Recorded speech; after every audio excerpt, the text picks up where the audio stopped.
Usapang pagkain naman tayo. Isa sa mga all-time favorite tuwing holiday season, ang matamis, malinamnam at espesyal na ham. Ngayong araw, let's try to make this at tikman ito dito sa Sarap Pinoy! Ngayong Kapaskuhan, hindi lang mga ilaw at regalo ang nagbibigay kulay sa bawat tahanan. Pati na rin ang isang classic na bida sa hapagkainan.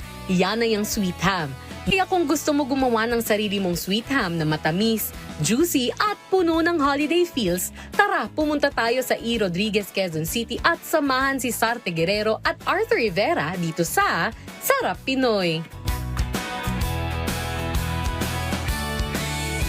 Meron tayong instant ham mix, kasama na dito yung dry cure. Pero iisa-isayin natin para malaman natin kung ano yung mga inilalagay natin sa paggawa ng ham. Umpisahan muna natin.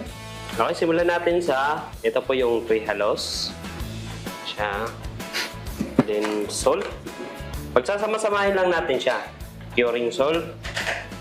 Ito po yung phosphate. Vitamin C. And then sugar. Ito po yung flavoring natin, ham spice.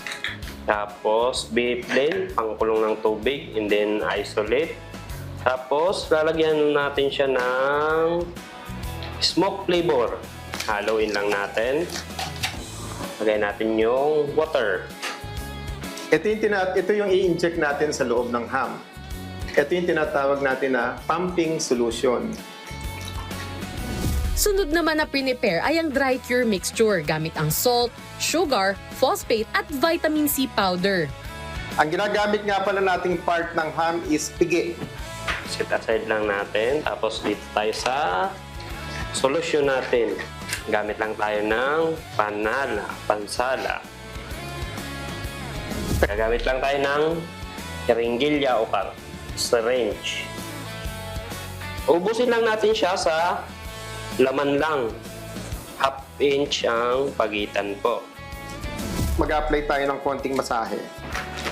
So yung pumping solution na makover niya yung loob.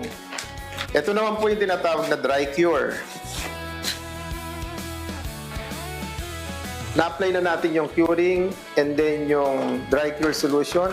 Lalagay muna natin siya sa container, sa plastic. To-cure natin siya for 7 days. So after 7 days, ito na yung hamon natin.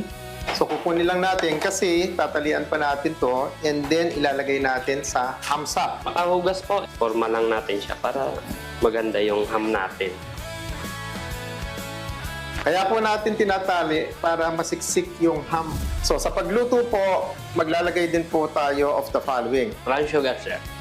Brown sugar, Ito po yung wine. and this At for added flavor, nilagyan rin ito ng cinnamon powder, bay leaves, clavo de comer, dried oregano, pineapple juice, carbonated soda at water.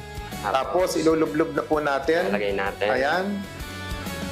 So after 2.5 hours po, hango na po natin, naluto na. Tanggalin lang natin siya. Tapos lalagyan natin. Yan po kasi natin lalagay yung brown sugar. Sugar. Caramelization, sir.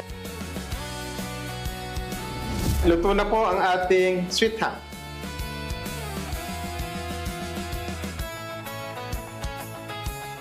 Kaya bigyan natin ng standing ovation ng ulam na laging nauuna sa mesa at huling nauubos. At kung gusto nyo naman balikan ang nakaraan nating episode, maaari nyo yan bisitahin sa aming official social media accounts at Rise and Shine Pilipinas sa Facebook, YouTube at Instagram, habang RS Pilipinas naman sa TikTok at X.